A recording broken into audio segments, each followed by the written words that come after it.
Now. Hi, Gail. Hello there. Welcome to In the Parlour.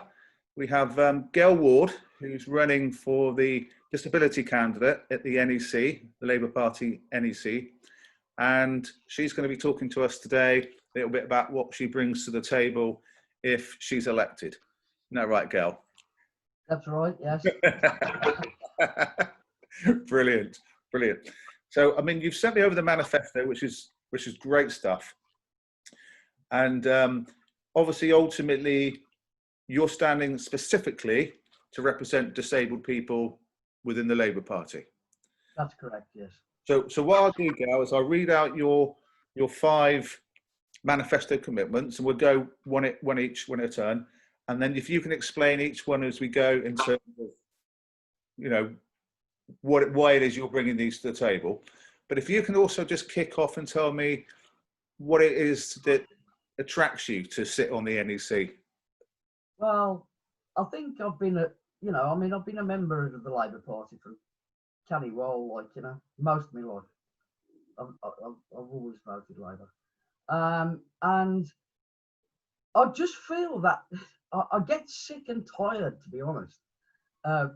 Everybody talking for disabled people, and they tend to be charities or somebody from like straight out political school and stuff like that, who have no real lived experience of disability.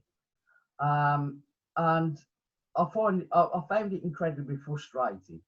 And my CLP sort of was saying, why aren't you standing for this? Because I'm officer for my branch and my CLP. And I'm 62, my health isn't great, yeah? So I'm 63 this year, and I was thinking, do I really want to take this on? Because I'm already a busy activist anyway, and I've been for over a decade. And then I thought, do you know what? Why not? Why not have somebody who has the lived experience and somebody who totally gets what it's like for disabled people?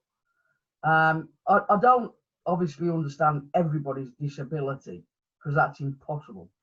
But I have a very good grasp of what's happening, particularly over the last decade or more, that I've been campaigning against the cuts via DPAC, Black Triangle and various other things. And the fact that, like, you know, with Universal Credit, you know, I set up the Hands to Mouth campaign project, and we did a tour of the UK, trying to inform people of how that would manifest and trying to help people understand so that it could not protect themselves as such, but like, if you understand the basics, then you know what's expected of you. But when people just go into the dark and they just attend these interviews and everything else, it just felt really, you know, that the government was yet again imposing another cut and setting people up to fail. And that just makes me absolutely, really, really angry. Yes, understandably. And you're by no means not alone, are you? Because, I mean, looking at the social media content and coverage over the last, well, since 2010, to be fair, the anger, it just seems to be growing year on year. I mean, it was bad enough, I think, under David Cameron, but I think a lot of people sort of hoped that maybe Labour would win in 2015, so they would think, oh, 5 years, and then of course you get another 5 years, and you get Theresa May, and then you obviously followed by Boris Johnson. So I mean, the despair has been across a decade, and of course, what's more despairing is the absolute ignorance of the general public, which isn't their fault. In all fairness, they have swallowed every piece of rhetoric that, from Cameron right the way through, have pushed forward. That everybody's lazy, scrounger, they're non-deserving. You got people policing by your neighbours and various other things, like, you know, the benefit fraud helpline, when we all know that 99% of these calls are malicious. And the whole thing just has steamrolled over. But what makes me more angry is the amount of people that have died because of policy, and nobody's prepared to take responsibility. And yet they're asking the public to take responsibility for their actions, but the government seems to think that it's Teflon, you know, because it doesn't want to take any responsibility for its actions. And I'm afraid that even includes the Labour Party, because they actually put the WCA in the first place.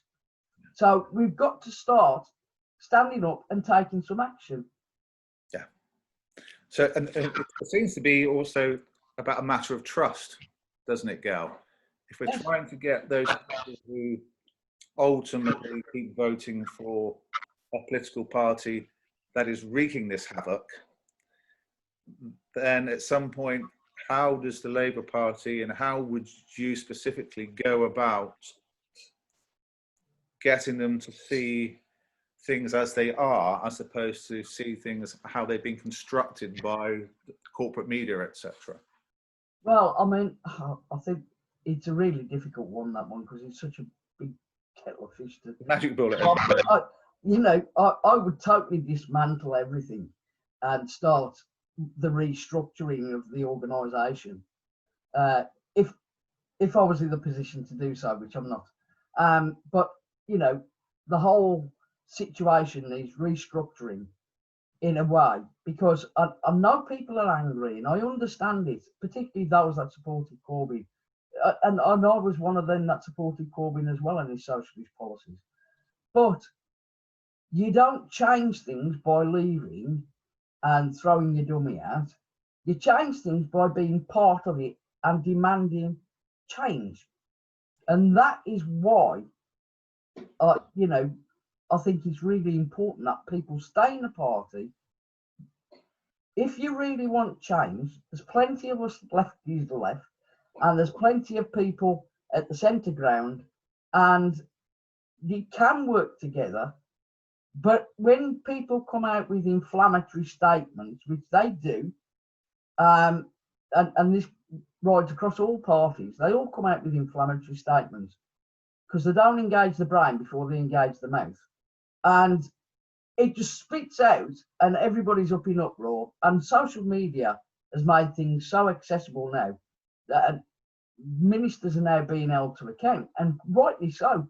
At the end of the day, these are paid individuals that are meant to represent not just their constituents, but they're representing this country and their party. And that's what's really important to me. You know, it's people that are important. Right, talking of that, let's move on to your commitments, the 5 commitments that specifically obviously aimed at disabled people, as opposed to a more general holistic view on how the Labour Party can change the country. But if I read them out, and then if you can just give us a brief explanation of why it's important. So your number 1, you've got, I believe that Labour Party conference should be sovereign on policy. Members should decide party policy, and their will should be respected. So tell me about why that's integral. It's integral because I know Keir has changed one part of it anyway to the STV vote. And, you know, party members play an important role in the party. We don't just pay our memberships, we're the foot soldiers that go out and win elections. And we volunteer our time. So, of course, when it's like anything else, if you're an elected representative, you are accountable to your members, and you're accountable to the public. And that's why I believe that members should be the ones that decide on policy and which way it goes. But I don't want to be dictated to by some, you know, suit in Whitehall who tells me I've got to jump through this hoop and how high, because I'm afraid that's not going to happen with me. I'm not a yes person. In fact, I'm probably the opposite. If you tell me I can't do something, I'll go out and do it. So, you know, I will push hard. I don't take no for an answer straight off. So do you think, so playing a bit of a devil's advocate here, because participatory democracy is a wonderful thing, I think, and it's the only real democracy. But if Yeah. you look back at the issues that Jeremy Corbyn had at conference, especially over, for example, Brexit, if the members hadn't been so solid on the idea of a second referendum and going back to the people, it is possible that he would now be Prime Minister. Yeah. So Yeah, I totally agree. I mean, it's a very fine balancing act. And I think, to be fair, I think Jeremy Corbyn had quite a difficult decision. Yeah, because he'd been backed into a corner. Not only by his, his own lot, but by the Tories in particular. The Tories had backed him in, and he'd resisted having, this vote on Brexit and all the rest of it, until he was forced into a situation. Whereas, if he hadn't have accepted Boris's challenge, it would have been damned if he didn't, damned if he did. So I think from that aspect, democracy, I mean, what is that now? I mean, you know what I mean? To me, it should mean what it stands for.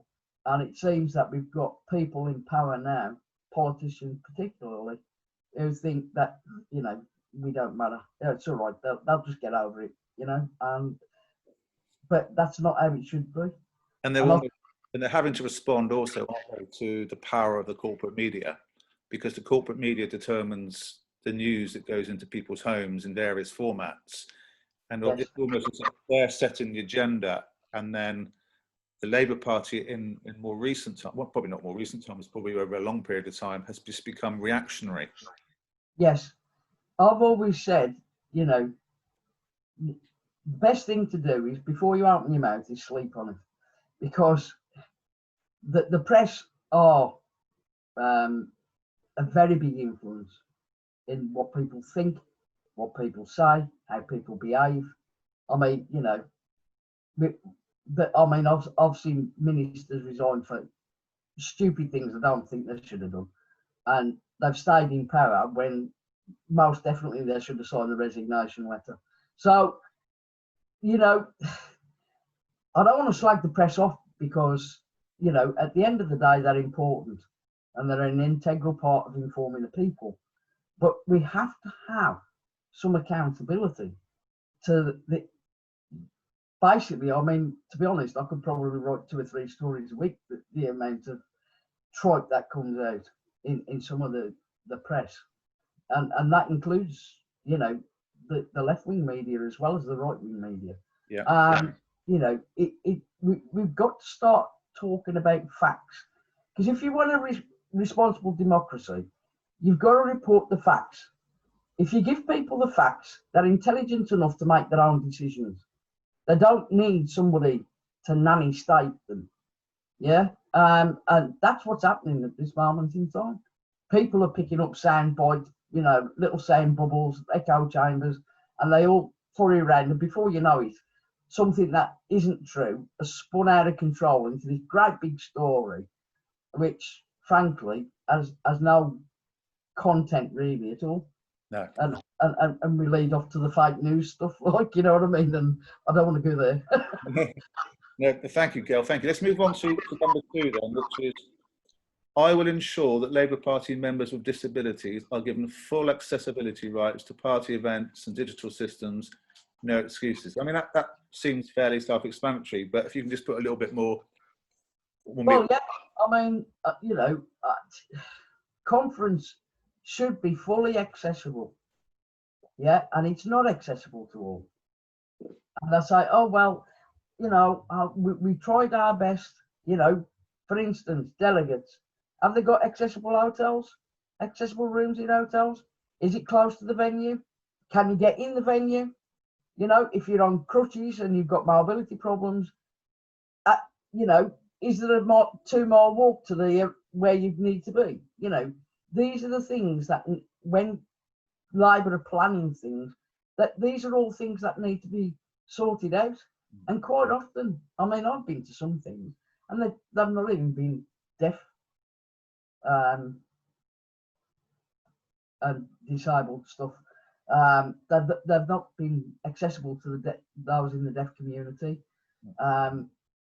You know, it's just, they just expect it, because they walk around all day and they're able-bodied, they expect everybody else to do the same. And, you know, we should have access to that. You know, they should, I mean, I know they do hearing loops and stuff like that, but realistically, you know, we should have somebody there all the time. So it needs to have a disabled person, somebody who can empathise broadly with other disabled people, right at the heart of the Labour Party machine. Yes, absolutely, because, you know, if you don't make the right decisions, then it's going to be on your head. And I'm quite happy. If I've made a mistake, I'll apologise straight up. Yeah, okay, I screwed up. Let's get on with it. Yeah, and let's put things right. But, you know, we shouldn't be making excuses in today's day and age. There are disabled people in this country that are quite deliberately omitted in some cases. Yeah, sometimes it's buildings, and you can't change buildings as much as you'd like, but, you know, in that case, you find a venue. It might be more expensive, but you find a venue to do so. In terms of, just a quick one before we move on to the next one, Labour tend to go between Brighton and Liverpool alternately, don't they, for their venues? Which city have you found is most compatible with disability? Well, I don't think either are, to be honest. Okay, thank you. No, thank you. Yeah, okay. I mean, I went down to the World Transform to speak last year. We did too. Yeah. And like, obviously, you know, from where I live, I mean, it was a hike and it made me ill for a week. But it was great to have the opportunity to be there as to speak at the you know, fringe. But at the same point in time, my hotel wasn't accessible. I mean, I had an accessible room, and they had a ramp outside, but you got to go all the way from the car park, which wasn't free. It wasn't attached to the hotel, so I got a parking ticket within minutes of me parking there. You know, and then I was expected to get round to the other side of the hotel to get into the front door. Well, that's not accessible. Yeah, and it was like miles away from the conference. So, like, you know, it's one of those things where, you know, when you've got disabled people, you know, that are attending, they need to be very close to the conference. Yes. They don't need to be travelling. I mean, I was parked out in Lewis, which is quite a hike actually. So it looks close on the map, but you know, you've just got to put your thinking cap on. Yeah, thank you. And it sounds like if you get the role, they've got a lot of work on their hands. Well, they certainly will have a lot of work. I mean, you know, I turned up to speak at my venue. I mean, while I have got mobility problems, I'm not in a wheelchair. They arrived at the building and they had to go and open a back door somewhere. Yeah, because it wasn't accessible. There's a flight of steps going up to the front. It was on the ground floor, which was great. But then they had to find out where the fire door was to let people in. Yeah. You know, I mean, it's, people should be going out, looking at these venues and saying, well, that's accessible, that's not accessible. Yes. You know? And, you know, we should be doing some groundwork. And I know that takes time, money and everything else, but, like, it needs to be done. Yes, yeah. Thank you. Well, that takes us on to the next point, number 3. In 2018, the Labour Party conference resolved to continue the Labour Women's Conference. I intend to ensure the party follows through on that. Yeah, I mean, basically, I mean, you know, women should be represented at conference. Women members, women MPs, because there are specific issues that affect women, and that's something that we really need to be inclusive. You know, given the, you know, recent times we've had, you know, attacks on female MPs, Jo Cox and her passing and stuff like that. It's ever more important now because like it or not, women are the homemakers. Women are the ones who pick up the pieces when things like, you know, after Brexit, things are going to be pretty tough, as we know, economically. It's the women who are going to have to pick all that up, manage the childcare, still go to work, still manage the family finances and everything else, generally speaking. So, yeah, it's important that women get their voices heard. Do you find it, or you must find it strange that for the Labour Party, which brought in the Sex Discrimination Act, Equal Pay Act, etc., that it still hasn't had a female or a non-white or a disabled leader of the party? Yes, I do find it rather strange, and I do think it's time. You know, that we had a female leader. She doesn't have to be white, and I think that the issues are around this. It's the little boys club again, getting together and, you know, strutting their stuff.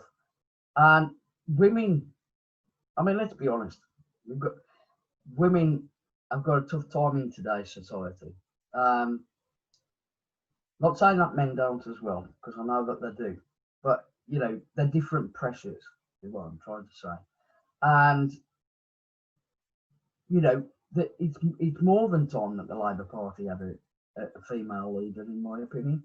And I would support a female leader as well, 100%. I don't have a preference per se, but, you know, I think if the person is as qualified as the next one to do the job, then why not? You know, we've got to start taking a deep breath, I suppose, and embrace that sometimes, you know, it's quite easy that a female could do a job. And because John McDonnell, in the months before Jeremy Corbyn obviously lost the 2019 election, and see there was a lot of speculation anyway about his position, but certainly John McDonnell was saying in and around that time, and before the election of Keir Starmer, that he really hoped that the next leader of the Labour Party would be a female. Yeah. Of course, they completely ignored him, and they just went for the traditional middle-aged white man, middle-class white man, didn't they? Yeah. And of course, in a dispatch box as well. I mean, over the last few years, obviously with Theresa May, she used to get her digs in, didn't she? You know, the Labour Party's so-called representative of all these different groups, and yet they've stoically stayed with the white man, yeah, the leader of their party, since its formation. I mean, I've had conversations with John, and like I've joked about it, because I said to him, give me 5 minutes with them lot at the dispatch box, like knowing fine well that I wouldn't get the opportunity, but I mean, I'm a lot quick off the mark than that. And whoever she may be at some point in the future, she's going to have a steel coat because she's going to have to be very determined. She's going to have to put up with any amount of crap that they throw at her, and she's got to be able to deflect that, but stick to her guns and stick to policies. Like Jeremy Corbyn. Well, yes, but like she's going to need to be a bit of a firebrand, I think. She's going to have a bit of, shall we say, balls. Yeah, but I mean, my issue though is, of course, again, like I said earlier, is that the problem if you have a firebrand instead of someone who's cool and calm and collected, is that at some point they make a mistake, and the corporate media in this country will pick up on the mistakes of Labour leaders a lot more so than they pick up on the mistakes of Conservative Party leaders. So by staying cool, calm and collected, I think like Jeremy Corbyn largely did, over a period of time, having leaders who keep in that mantra, it makes us look as though they're in control, and they don't debase themselves. I don't think you have to debase yourself. I think you can still be a firebrand. But Boris Johnson, Theresa May, and David Cameron have debased themselves by, especially the latter two, by saying the most ridiculous things that the corporate media has effectively ignored. Whereas Jeremy Corbyn picks up and says, I've got a letter here from Sheila in Northumberland, and they're all over him like a rash. I do believe that we need to stop this public charade that happens in PMQs. Jeremy Corbyn was absolutely right in the fact, and it looks like Keir's following similar suit, in delivering the punchlines. But they need to be delivered with a little bit more gusto. That's what the public are looking for. Somebody, if somebody says something that is factually incorrect from the Tory bench, a Labour person who's speaking should be on him like a rat. And that's what's lacking. And I think that's what I mean by firebrand. We need somebody who is prepared to calmly turn around and say, well, actually, I didn't say that. This is what I said. Yeah, and reiterate what they say. So the press have got nowhere to go with it but to report the facts, rather than turn it into a childish playground slanging match across the across the dispatch box. If you look back to the 60s, Gal, you got, for example, you had the domination in the Labour Party by Harold Wilson, and then into the 70s you had Jim Callaghan, and yet the firebrand female, Barbara Castle, was ignored. Now, I know we're saying that's the 60s, but I'm just wondering whether even the public, if they have a female Labour leader who's a firebrand, it won't take long for the corporate media to turn large sections of society against them. Oh, absolutely they do, because, I mean, just like racism, sexism is alive and well. I don't think Barbara Cartland... Barbara Castle. Barbara Cartland would have been... Foggy brains this morning. I don't think Barbara Castle was ignored. I think she was ignored for the leadership, but I think she played an important That's what I'm saying. That's what I'm saying. Sorry. Yeah. And, you know, I mean, I can't say I was a lover of Barbara Castle, because I wasn't, but like, there were different times. But I think you need somebody with a bit of steel and a bit of metal about them. So maybe that's what I mean. Yeah. Rather, I don't mean I want somebody to go to the dispatch box and be ranty and get back into this tit for tat childish behaviour, because that's not what I want. What I want is somebody to turn up and to be counted and say, well, actually, no, you know, I mean, if, say, when Corbyn became leader and they had that quote thrown at them, Labour, the party of welfare, they should have turned around and said, yeah, we are the party of welfare, but we're the party of the welfare state, because we put it into place. You know, it should have been challenged straight away, but they failed. They missed a real opportunity to slap the ball back, and that would have been the end of that matter. And now they use it as a rod to beat Labour with every single time. But coronavirus has quite rightly taught everybody that actually the welfare state, which includes the NHS, is very valuable to all of us, and we all contribute in some way or form. So, you know, this whole mythology that they've created and beat Labour to death with over the last 10 years, it needs to stop. Cool. Thank you. We move on to number 4. If elected, I will demand that the Labour Party host a disability conference alongside the traditional party conference. No excuses. Just briefly tell us why that's important. Well, it's okay having disabled members and asking us to take part. And of course, we've got some fine examples with Jane Campbell, Taddy Gray Thompson, and others. Yeah, and that's fine. But why are disabled members not getting a conference part that is exclusive for disability related issues, where they can discuss policy issues and things like that, where they can bring stuff to the table. The members are the people that can tell us what they want.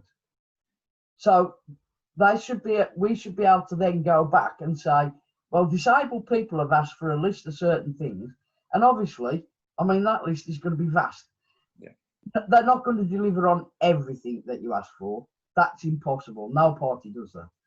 But there is no reason in today's day and age why disabled people cannot have a conference within a conference, just like the women's conference, a conference within a conference, specifically designed and accessible for disabled people. Yeah. It's absolutely shocking, actually, that this hasn't already happened. Yeah.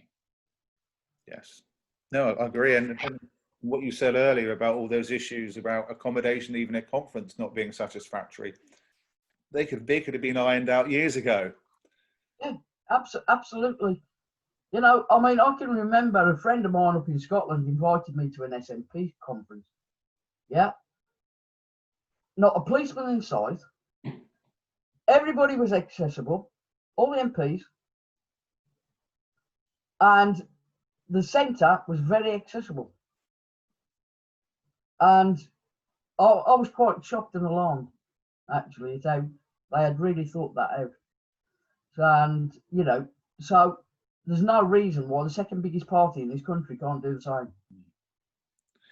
Thank you, Gail. And your last commitment, Labour members have far too long been held hostage by factional regional officers. It is time they were all elected by one man, one vote. If elected, I will pursue this. Yeah, I mean, regional officers, you know, I mean, it's like currently now we've got the left, the centre debate, you know. We need to unite as a party. We need to stop hanging out dirty laundry in public, and you need to start getting a grip before you let the far right in. And frankly, you know, we've all got, you know, our various different levels of what we think is democracy, what we think is a good policy, what we don't think is a good policy. But those people should be elected by one member, one vote. Every single time. I'm so sorry. Yeah, one member, one member. Sorry. Not, you know, sort of block votes and stuff like that. It shouldn't be happening like that. It should be one member, one vote. Yes. And that's basically what I should try and push for. And briefly, how would you do that? How would you ensure that local Labour Party can create that commitment? Because we hear lots of stories, don't we, from within local Labour constituencies about how people are marginalised and pushed out by little factions within factions within factions. How do we create a democratic process that prevents that? Well, I mean, that's something we're going to have to all sit down and think about, because it's happening all over the country. And no member should feel excluded from the party, both either at local branch level, CLP level, or national level. They should not be, you know, excluded. We need to sit down and have a grown-up conversation how we manage this, and make sure that, you know, basically, that everybody's included. Yes, you're not going to get on with everybody. You know, there's going to be people you like, people you dislike. That happens in life. Yeah. And there's always, I mean, I'll be honest, I'm a bit of a gobshite. You know, I'm quite forceful when I want to be. And I think there are things where we can accommodate something parties structurally, where it might be, you know, paper votes going out early on prior to stuff, through like a postal vote thing. But I think the other thing is, you know, it could be an online thing even. You know, an online voting system. But not everybody's got technology. I mean, I live in rural Northumberland. Technologies, you know, there's pockets here that, you know, they're lucky if they get an internet connection. They're lucky if they get a mobile signal, let alone anything else. So, like, you know, there's all that thing that's going on there. But I think what frustrates me more than anything is there are people, good people, that are leaving the party that should be staying in the party because they've been pushed out or felt bullied or whatever, you know. And I think when we get complaints like that, we should take it seriously, you know. It's not good enough to say, well, I'm sorry, I didn't mean to. You need to go around and say, look, I'm really sorry I made you feel that way, you know. Can we sit down and have a talk, or arrange some sort of liaison and make a public apology if you screwed up, say you're sorry. And you would kind of hope as well that the Labour Party made it very much a central tenet to create a culture in which people didn't feel alienated and marginalised, because, you know, like the issues we talked about earlier in terms of representation of BAME, females, disabled people. If you create the culture, it may take decades, but if you create that culture, then when you come into the party, it's a sincere experience. In other words, what the Labour Party says it represents, it actually represents. Yeah, it's got to do what it says on the tin. Yeah? Yeah. That's my bloody phone going. But like, you know, it's something that we really do need to address. I get really frustrated with the whole situation, with the way the structure of everything is. I mean, you know, sometimes, I mean, even as a branch, I can't even access the damn website, you know. I mean, that needs sorting out straight away. I mean, this new website, I know that there's a lot of people working really hard on it, to make the rights wrong, the wrong right, sorry. But, you know, is it accessible? You've got to be thinking all the time, is it accessible? I mean, I push really hard, you know, to make sure that our CLP meetings, our branch meetings, they're all accessible, you know. And the other thing is, and last, I suppose, what I want to do bring up, which is nothing to do with my 5 pledges, is it's time that we've got to change the way we campaign. And we've got to change the way we interact with our members. And that, I'm afraid, comes from the top. And finishing off then, any specific thing that you would incorporate in order to make the campaign much more successful? Well, I think at the moment, I mean, we're in the middle of a pandemic. And we, you know, the costs of sending a newsletter out to all our members, it is phenomenal. Well, I mean, small branches, I mean, they're busting their guts out there trying to fundraise. And some of them, you know, got 50 quid, some of them have got 5,000 quid. You know, if you're targeting all your membership, particularly in your CLP, I mean, you know, I think ours has got like 600 members or something like that, maybe even more now. And if I wanted to send out to disabled people, because in a rural area, we're scattered all over the place, it's between 50 and 100 miles apart. You know, I mean, I think it's 200 square miles that we cover. For those that are disabled, that newsletter is vital. You know, we shouldn't have to be worrying about stuff like that. That should come from straight away from party. You know, CLPs work really, really hard for the most part, for the local constituency. But, you know, you get some and they will take over, and this is what I was referring to in the last point, really. Yes. Is that take over and you know, the whole thing, it causes discourse, and we ended up, you know, and all the public see is that everybody's having a bitch, yeah, and infighting constantly, and then it's in the press and it's hanging out the dirty washing, because, and yet again, and all that says to people is they can't even agree with each other, so why should we elect them? So, you know, I mean, that for me, that's really important. We've got to stop doing this as a party. It's got to stop. And you know, the compliance mechanism, that's got to be faster. Brilliant, Gail. Thank you so much. You've articulated not only your 5 points, but your passion as to why you want to become an NEC member, and all the things that the NEC and the Labour Party needs to do in order to be not only much more successful, but also much more representative.